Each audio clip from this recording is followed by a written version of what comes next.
IQ, 재능, 환경을 뛰어넘는 열정적 끈기의 힘, 자기계발서의 새로운 고전입니다. 당신에게는 그릿이 있나요? 오늘 읽어볼 책은요, 그릿입니다. 주위에서 많이 보고 추천도 많이 받으셨겠지만 오늘 제가 이 영상을 통해서 핵심적인 내용을 다 정리해 드릴게요. 서울대 최인철 교수님은 이야기하셨습니다. 천재의 정의를 아무 노력 없이도 위대한 업적을 내는 사람이 아닌 매일 조금씩 될 때까지 탁월성을 추구하는 사람이라고 생각하신다면요, 이 책은 반드시 읽어야 할 책이라고요. 저자 앤젤라 더크워스는 이야기합니다. 이 책에는 내가 그릿에 대해 알아낸 모든 사실이 요약되어 있다. 정리해 드릴게요. 1부, 그릿이란 무엇인가? 미국 육군사관학교는 입학과 동시에 비스트라는 훈련주가 시작됩니다. 이 훈련주에서 버티면 정식으로 입학을 하는 것이죠. 하지만 높은 종합 전형 점수로 입학한 학생들은 대부분 이 훈련에서 탈락한다고 합니다. 그런데요, 실제로 훈련 도중에 포기하는 신입생들 중에 그 이유가 능력이 부족해서인 경우는 드물었습니다. 최종 합격이 중요한 것은 절대 포기하지 않는 태도였죠. 재능과 그릿이 별개의 특성이라는 증거였습니다. 분야에 상관없이 대단히 성공한 사람들에게 나타난 두 가지 특성이 있습니다. 첫째, 그들은 대단히 회복력이 강하고 근면했습니다. 둘째, 자신이 원하는 바가 무엇인지 매우 깊이 이해하고 있었죠. 그들은 결단력이 있을 뿐만 아니라 나아갈 방향도 알고 있었습니다. 성공한 사람들이 가진 특별한 점은 열정과 결합된 끈기였죠. 한마디로 그들에게는 그릿이 있었습니다. 이 책에는 그릿을 뒷받침하는 연구 결과가 굉장히 많이 나옵니다. 한 사례를 더 공유 드릴게요. 흥미롭게도 2년제 대학에서 성공적으로 학위를 취득한 성인들이 4년제 대학 졸업자보다 그릿의 척도 점수가 약간 더 높았습니다. 처음에는 이런 결과가 이해되지 않았지만 얼마 후에 전문대학교의 중퇴율이 80%에 이른다는 사실을 알게 되었죠. 즉, 역경을 이겨낸 사람들이므로 투지가 유달리 강했던 것입니다. 역사상 큰 영향을 미친 과학자 중에 한 명인 다윈도 역시 꾸준히 하는 유형이었습니다. 다윈의 자서전에도 이런 견해를 입증하는 내용이 나오죠. 그는 이렇게 드러났습니다. 나는 머리가 좋은 사람들처럼 이해력이 빠르지 않다. 추상적인 사고를 길게 이어가는 능력도 전적으로 부족하더라고요. 그는 자신이 아주 훌륭한 수학자나 철학자의 제목도 아니고 기억력도 보통 이하라고 생각했습니다. 어쩌면 다윈의 말이 지나친 겸손일 수도 있습니다. 하지만 자신이 근면성실하게 자연법칙을 이해하려고 노력해온 점을 칭찬할 때는 거리낌이 없었죠. 놓치기 쉬운 일들을 알아차리고 주의 깊게 관찰하는 데는 내가 보통 사람들보다 뛰어나다고 생각한다. 성실히 관찰하고 사실을 수집하는 데는 더할 나위 없이 훌륭하다고 할 수 있다. 그리고 그보다 훨씬 중요한 점은 자연과학에 대한 나의 꾸준하고 열렬한 사랑이다 라고 말했죠. 사람들은 문제가 이해 안 되면 보통 나중에 생각해 봐야겠다 한 뒤에 사실상 잊어버립니다. 다윈은 반쯤 고의적인 이런 식의 망각을 의도적으로 경계했죠. 그는 모든 질문을 마음 한편에 담아두고 적절한 자료가 나타나면 언제든 끄집어낼 수 있게 했습니다. 여러 해 동안 재능과 노력 중에서 어느 것이 더 중요하다고 생각하는지 미국 전역으로 설문조사를 진행했습니다. 그 결과 노력이 더 중요하다고 응답한 미국인이 2배 정도 많았죠. 이 결과는 음악 전문가들을 대상으로 한 설문조사 결과와도 일치했습니다. 음악인들도 선천적인 재능보다는 후천적 훈련이 더 중요하다고 응답한 이들이 확연히 많았죠.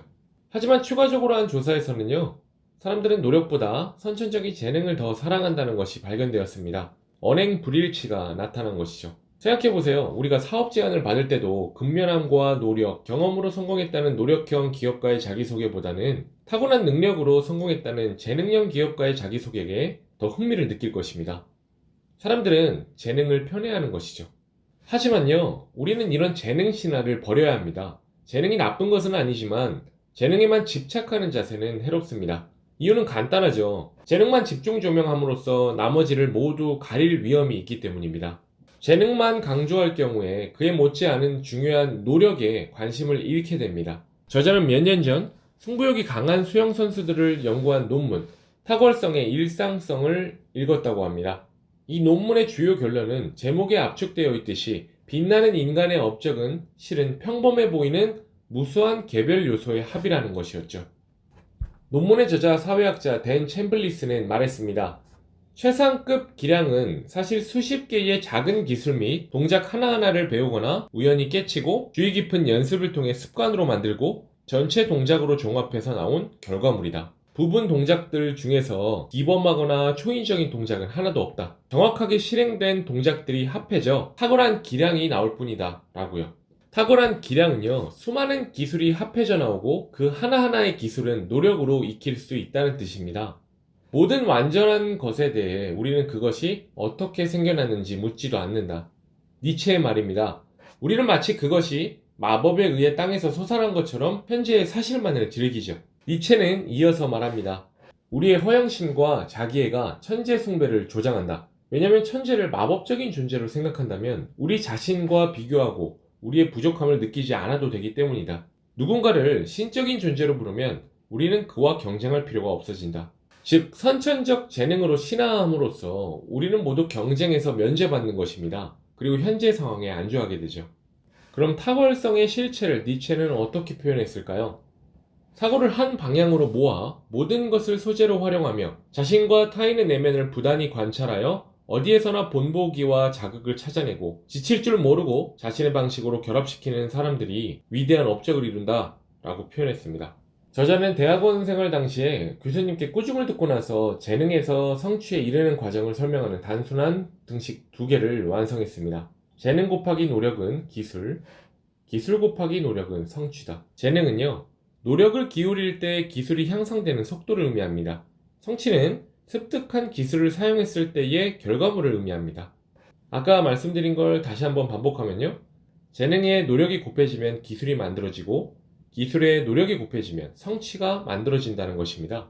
저자의 이론에서는요, 동일한 환경에 놓인 개인들을 고려할 때 각자의 성취는 오직 재능과 노력 2가지에 의해 좌우되는 것입니다.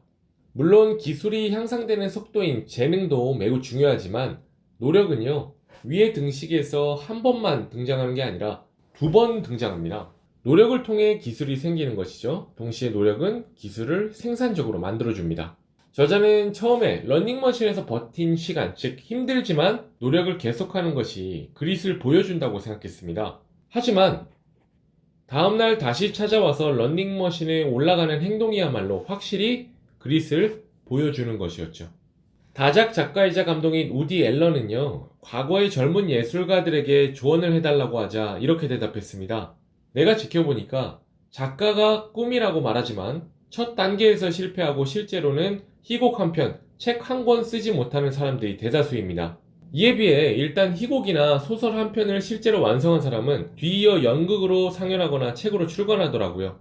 일단 출석만 하면 8할은 성공인 것입니다. 많은 이들이 시작했던 일을 너무 빨리, 너무 자주 그만두는 듯 합니다. 아까 말씀드린 재능 곱하기 노력은 기술이라는 공식을 적용해보면요, 재능은 2배 갖고 있지만 노력을 절반만 하는 사람은 보통 사람과 같은 기술 수준에 도달할 것입니다. 재능은 2배 있지만 노력은 절반으로 하면 그냥 보통 사람인 거죠. 그리고 시간이 지나면서 내놓는 결과물은 훨씬 작을 것이죠. 노력하지 않을 때 당신의 재능은 발휘되지 않는 잠재력일 뿐입니다. 재능이 기량으로 발전할 수도 있지만 노력 없이는 불가능하죠. 노력은 재능을 기량으로 발전시켜주는 동시에 기량이 결실로 이어지게 해줍니다. 저자는 스타트업을 하고 싶은 학생들을 대상으로 한 강연에서요, 조언을 구하는 학생에게 이렇게 말했습니다.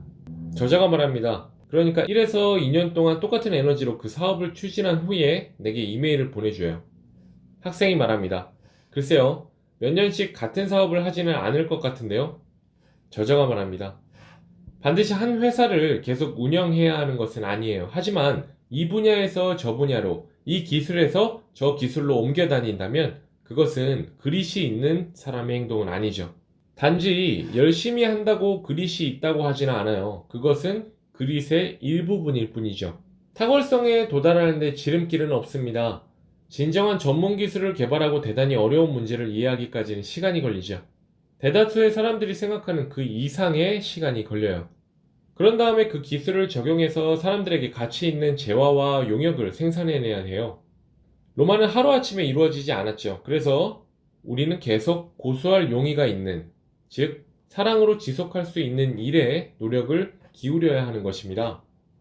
라고 말했다고 합니다. 그릿을 구성하는 두 요소는요, 열정과 끈기입니다. 열정과 끈기가 정확히 같은 요인은 아니라는 소리죠. 성공한 사람들과 면담을 하면서 저자가 성공의 조건을 물어봤을 때 그들이 언급한 열의는 다른 종류였다고 합니다. 그들의 발언에서는 열정의 강도보다 시간이 흘러도 한결같은 열정의 지속성이 자주 언급되었다고 합니다. 당신의 최상위 목표는 무엇인가요? 목표에는 철학이 있어야 됩니다. 명확하게 서술된 철학은 궤도를 유지할 수 있는 지침과 범위를 제공하기 때문이죠. 참고로 그릿을 하기 위한 목적에는 타인의 행복에 기여하려는 의도를 포함하고 있어야 됩니다. 목표를 이처럼 위계화할 수 있습니다. 하위 목표를 맨 아래에 두고요. 그 다음 이 하위 목표들을 포함하는 중간 목표, 그리고 최상위 목표가 구성된 이 위계화된 목표들이죠. 이 맨 아래는요, 가장 구체적인 목표가 들어갑니다. 오늘 오전 8시까지는 집을 나서겠다 등과 같이 단기적으로 해야 할 일이죠. 이러한 하위 수준의 목표는요, 목적을 달성하기 위한 수단일 뿐입니다. 하위 목표를 달성하려는 이유는 단지 우리가 원하는 또 다른 목표를 얻게 해주기 때문입니다. 그에 반해서 이 목표가 하위에서 위로 올라갈수록요, 더욱 추상적이고 일반적이고 중요한 목표가 됩니다. 상위 목표일수록 그 자체가 목적이고요, 하위 목표일수록 목적을 위한 수단이 되는 것이죠. 위계화된 목표가 그리기 어렵다면 왜라는 질문을 한번 해보세요. 내가 지금 하고 있는 습관을 왜 하고 있는지에 대해 질문을 거듭하다 보면요, 최상위 목표에 이르게 되죠. 이게 바로 우리의 궁극적 관심입니다. 이처럼 위계화된 목표를 여러 개 만들 수도 있습니다. 그런데 하나의 큰 목표에 동일하게 방향을 잡고 있어야 됩니다. 만약에 매우 다른 상위 수준의 목표들로 활동이 분산되면요, 앞으로 나아갈 수 없으니까 주의하셔야 합니다. 궁극적인 목표는 단 하나여야 하죠. 그리고 중요한 게 있습니다. 때로는 경로 변경도 필요합니다. 모든 하위 목표는 이루어지지 않는 게 당연합니다. 모든 건 당연히 다 이루어질 수 없어요. 우리는 이게 중요한 목적을 달성하기 위한 수단에 지나지 않는다고 꼭 기억해야 됩니다. 모든 하위 목표를 완수해 보겠다고 시간 낭비하거나 헛된 노력을 하지 말라는 소리입니다. 그저 하위 목표 하나를 못했다면요, X를 치고 다른 하위 목표를 만들면 돼요. 대신에 이렇게 만들어진 하위 목표들은 같은 큰 목적을 바라보고 있어야 되죠. 이게 바로 임기응변, 적응, 극복입니다. 이 방법이 안 되면 그저 다른 방법으로 시도하면 됩니다. 위인과 일반인을 구분짓는 두 가지. 1926년 스탠퍼드 대학교 심리학자 캐서린 콕스는요, 역사적으로 매우 큰 업적을 남긴 위인 301명의 전기 내용을 바탕으로 한 연구 결과를 발표했습니다. 가장 큰 업적을 남긴 위인들과 가장 작은 업적을 남긴 위인들이 단순히 IQ로는 구분이 되지 않았다는 겁니다. 지적 재능이 중요하게 작용하지 않은 것이었죠. 그런데 지속적인 동기부여에서는 차이가 있었습니다. 그립, 열정 항목입니다. 하루하루 겨우 살아가는 삶과는 대조되는 멀리 목표를 두고 일하고 이후의 삶을 적극적으로 준비하며 확고한 목표를 향해 노력하는 정도가 높았습니다. 단순한 변덕으로 과제를 포기하지 않았으면서 새로움 때문에 다른 일을 시작하지 않으며 변화를 모색하지 않은 성향이었습니다. 그리고 또 하나, 큰 업적을 남긴 위인들의 또 다른 특징은요, 그립, 끈기 항목이 있었습니다. 의지력과 인내심의 정도가 높았습니다. 한번 결정한 사항을 조용히 밀고 나가는 결단력도 있었죠. 장애물 앞에서 과업을 포기하지 않은 성향이었습니다. 끈기와 집요함, 그리고 완강함을 갖추고 있었죠. 결국에 이 콕스는요, 연구 결과를 요약하며 이렇게 결론을 내렸습니다.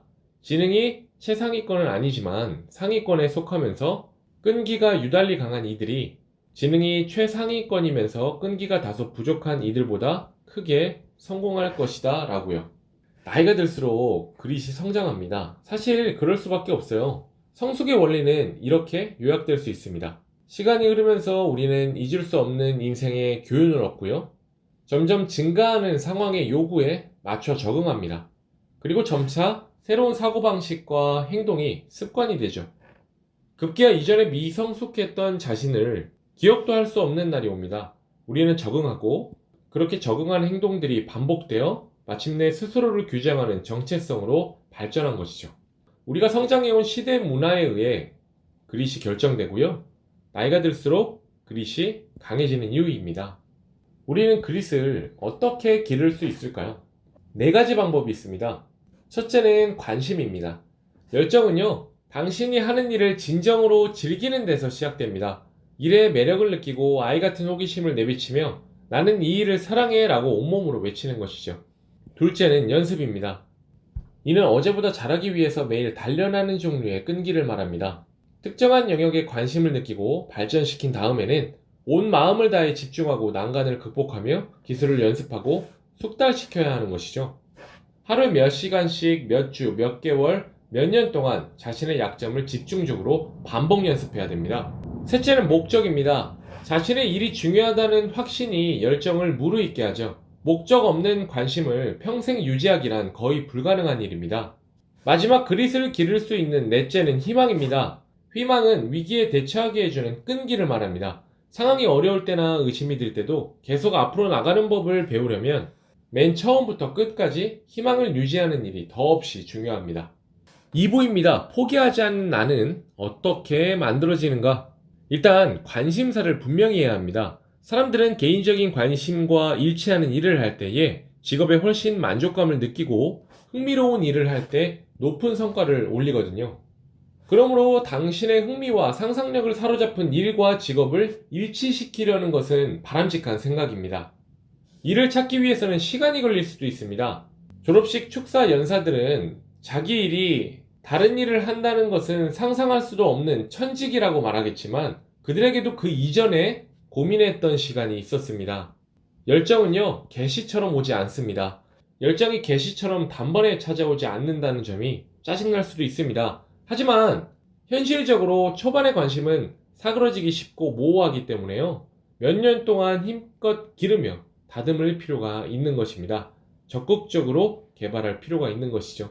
초보 단계에서는 격려와 자유 속에서 자신이 무엇을 즐기는지 파악할 수 있어야 됩니다. 작은 승리와 박수갈채도 필요하고요. 물론 약간의 비판과 교정을 위한 피드백도 수용할 수 있어야 됩니다. 연습도 당연히 필요하죠. 하지만 이런 것들이 너무 일찍, 너무 많이 제공되면 곤란합니다. 초보자를 재촉하면 이제 막 올라온 흥미의 싹이 잘릴 수도 있거든요. 흥미를 또다시 자극해줘야 한다는 사실을 기억해야 합니다. 흥미를 계속해서 자극할 방법을 찾아야 하죠. 그리고 인내심을 가지는 것입니다. 관심이 발전하기까지는요, 시간이 걸리기에 끊임없이 질문하고 그 대답들이 다시 질문으로 이어지게 해서 관심사를 계속 파헤쳐야 됩니다. 끊임없이 질문하고 대답하고 다시 질문하고 대답하고를 반복하면서 관심사를 계속 파는 겁니다. 윌리엄 제임스는 이렇게 말했습니다. 우리의 주의를 끄는 것은 새로움 속의 익숙함, 약간의 새로운 변화가 있는 익숙함이다 라고요. 우리는 실력을 키우기 위해서 질적으로 다른 연습을 해야 합니다. 최고가 되고 싶다면 의식적인 연습이 필요하죠. 인지심리학자 안데르스 에릭슨은요, 전문가들이 세계적 수준의 기술을 습득하는 비결을 줄곧 연구해 왔습니다. 연구 결과는 두 가지를 말하고 있습니다. 하나는요, 기술이 향상될수록 발전 속도가 느려진다는 것입니다. 이는 모든 사람에게 적용되죠. 자기 분야에 대해 알아갈수록 하루하루 향상되는 폭은요, 경미해집니다. 두 번째는 기술 발달이 매우 오랜 시간이 걸린다는 것이었습니다. 성공 사례들을 보면 보통 성공하는데 10년의 시간이 걸렸습니다. 1만 시간의 법칙, 10년의 법칙. 이게 널리 입소문이 난 이유도 이해가 되죠. 여러 해에 걸친 수천 시간 더하기 수천 시간의 연습이 필요한 것입니다. 하지만요, 에릭슨의 연구로 밝혀진 결정적 사실은요, 전문가들이 더 오래 연습한다는 것은 아니었습니다. 그보다 더 중요한 것은요, 전문가들의 연습은 다르다는 점이었죠. 전문가들은요, 의식적인 연습을 수만 시간 동안 했습니다. 그럼 이 의식적인 연습 방법에 대해서 말씀드릴게요. 의식적인 연습 1번입니다. 그들은 도전적인 목표를 설정하고 전체 기술 중 아주 일부분에 집중했습니다. 그들은 이미 잘하는 부분에 집중하기보다는 뚜렷한 약점을 개선하려고 노력했죠. 그들은 의도적으로 아직 도달하지 못한 난이도의 과제에 도전하는 것입니다. 의식적인 연습 두 번째는요, 그리고 전문가들은 가능한 한 빨리 자신의 수행에 대한 피드백을 받고 싶어 했습니다. 그들은 자신이 잘하는 부분보다는 앞으로 고쳐나가야 할 틀린 부분에 더 관심이 많은 것이었죠. 피드백을 적극적으로 수용하는 자세도 있었던 것입니다. 그리고 마지막 의식적 연습 세 번째는요. 전문가들은 처음부터 다시 반복, 또 반복했습니다. 처음에 설정했던 목표를 마침내 완벽히 달성할 때까지요. 이전에는 고전했던 부분을 나무랄 데 없이 능숙하게 해낼 때까지, 신경 쓰였던 기술 부족이 무의식적인 자신감으로 바뀔 때까지 반복했습니다. 이런 의식적 연습의 효과를 깨달은 이들은요, 해를 거듭하면 거듭할수록 의식적으로 연습하는 시간을 늘렸죠. 이제는 몰입에 대해서 이야기해 드릴게요. 몰입은요, 고난이도 과제를 수행하고 있지만 생각할 필요도 없이 수월하게 그냥 실행되는 듯한 느낌입니다. 의식적인 연습보다는요, 몰입이 훨씬 즐겁습니다. 의식적인 연습은 현재의 기술보다 어려운 수준의 과제를 습득하라고 요구하지만요, 몰입은 과제와 기술이 엇비슷할 때 주로 경험하기 때문이죠. 의식적 연습은요, 신중하게 계획되는 반면 몰입은 자연스럽게 이루어지는 것입니다. 그리고 일단 몰입은 노력이 없는 상태잖아요. 저자는 의식적인 연습과 몰입의 상관관계를 파악하기 어려웠다고 합니다. 일단은요. 다시 한번 의식적 연습과 몰입을 정리해 드리겠습니다. 힘들지만 의식적 연습을 하게 만드는 주요 동기는 자신의 기술을 향상시키겠다는 의지입니다. 의식적인 연습에서는 100% 집중하며 현재의 기술 수준을 넘어서는 난이도의 과제를 의도적으로 설정하죠. 연습을 시작하면 설정한 이상적인 목표에 다가가기 위해서요, 문제 해결의 자세로 실행해야 할 모든 요소들을 분석합니다. 그리고 피드백을 받는데 잘못 수행한 부분을 지적한 다수의 피드백을 활용해서 수정하고 다시 시도하죠. 반면에 몰입하는 동안의 지배적 동기는 완전히 다릅니다. 몰입 상태는 본질적으로 즐겁죠. 사소한 기술의 일부가 향상됐는지 여부는 신경도 쓰지 않습니다. 또한 100% 집중하고 있지만 전혀 문제 해결의 자세로 임하는 것도 아니죠.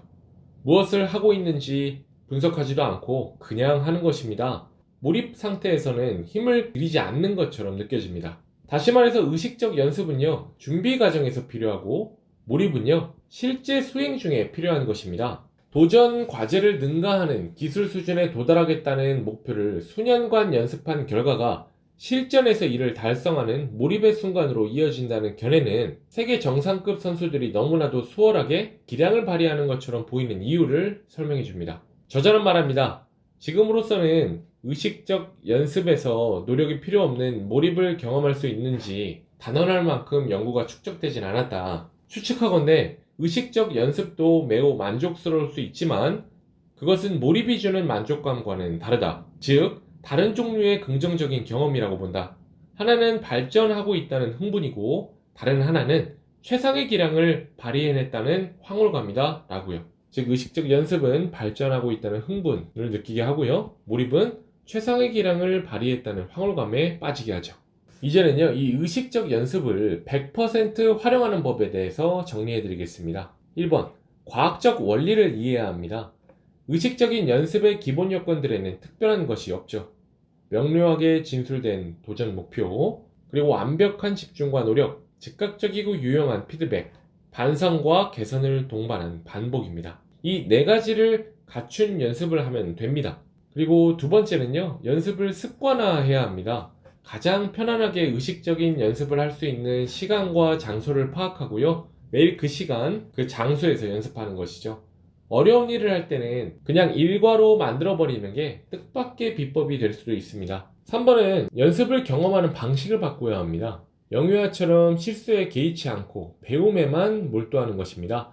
자신의 기술 수준을 능가하는 일에 온전히 집중해서요, 도전하고 많은 피드백을 받으며 배워가는 것이죠. 수치심은요, 그 어떤 문제를 해결해 주지도 않습니다. 배우는데 필요 없다는 이야기입니다. 위에 상위 목표를 잡을 때 잠깐 언급했었는데, 저자의 그릿 사전에서 목적은요, 타인의 행복에 기여하려는 의도를 뜻합니다. 그릿의 기초가 되는 동기가 바로 이타성이라는 거죠. 인간은 의미와 목적을 추구하도록 진화해 왔습니다. 우리는 근본적으로 사회적인 존재죠. 다른 사람과 관계를 맺고 그들을 도와주려는 욕구가 생존율을 또한 높여줍니다. 그에 따라 관계 욕구는 쾌락만큼이나 기본적인 인간의 욕구죠. 그릿이 얼마나 있든 그것과는 상관없이 사람들은 쾌락을 적당히 중시합니다. 반면에 그릿이 높은 사람들은 의미 있고 타인 중심적인 삶을 추구하는 동기가 다른 사람들보다 대단히 강한 것으로 나타나서 뚜렷한 대조를 보이죠.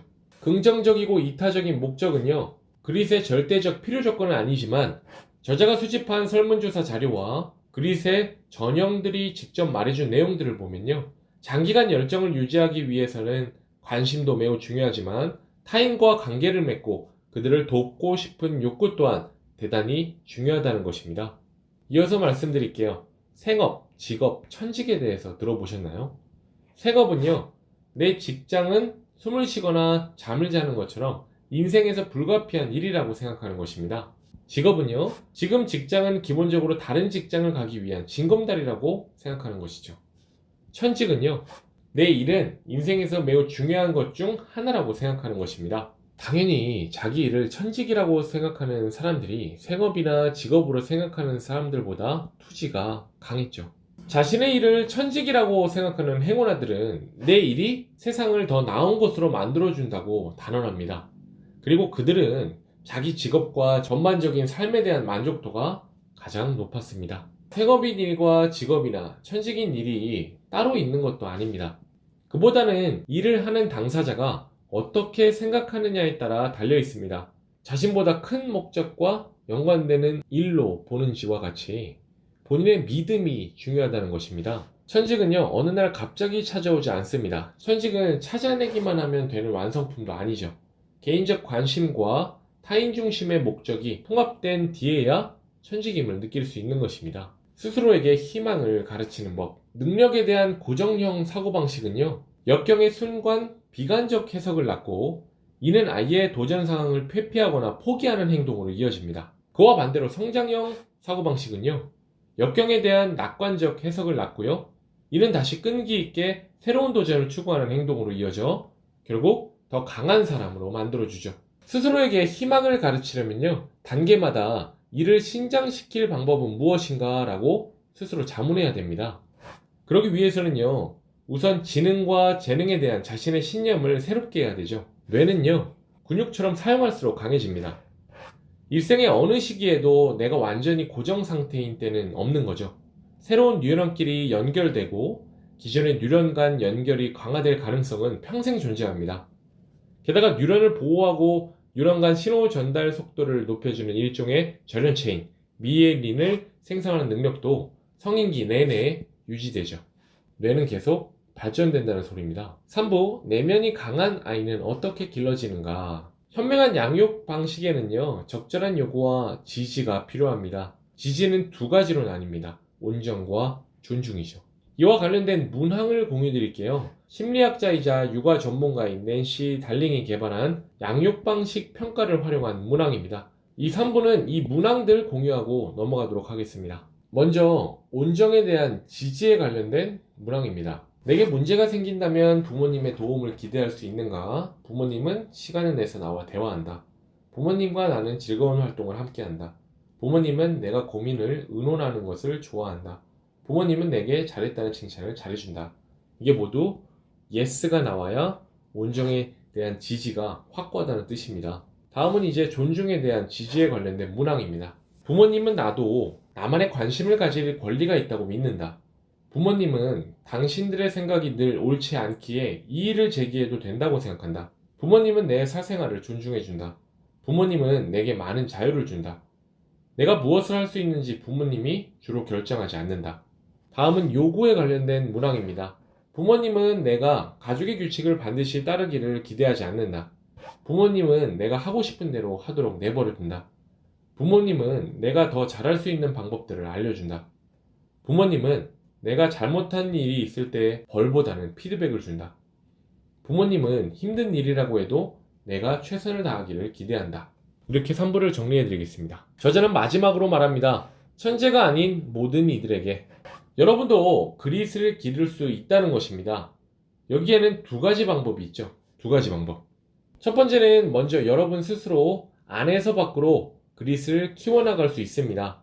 여러분은 관심을 개발할 수도 있습니다. 현재의 기술 수준을 능가하는 도전 과제를 매일 연습하는 습관을 들일 수도 있습니다. 여러분의 일을 자신보다 큰 목적과 연관 지을 수도 있습니다. 그리고 모든 희망이 사라진 것 같은 때에도 희망을 배울 수 있습니다. 두 번째, 다음으로는 밖에서 안으로 그릿을 길러 나갈 수도 있죠. 부모, 코치, 교사, 상사, 멘토, 친구 등 다른 사람에게서 배우는 것입니다. 그리고 분명히 말하지만요, 그릿은 성공의 전부가 아닙니다.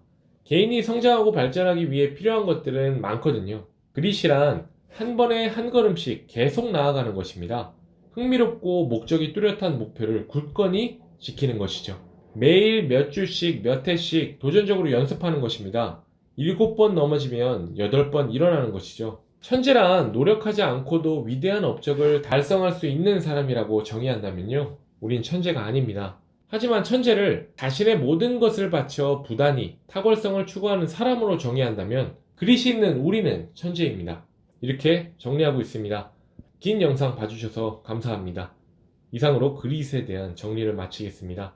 이 책 정말 좋습니다. 이 끈기의 중요성을 다시 한번 저에게 일깨워준 책입니다. 이 요약한 내용이 좋으셨다면요, 그릿 책 한번 사셔서 꼭 읽어보시고, 또 내용이 좋으셨다면 이 영상을 반복해서 보셔도 좋습니다. 다음에도 좋은 책 정리해드리겠습니다. 아르노였습니다.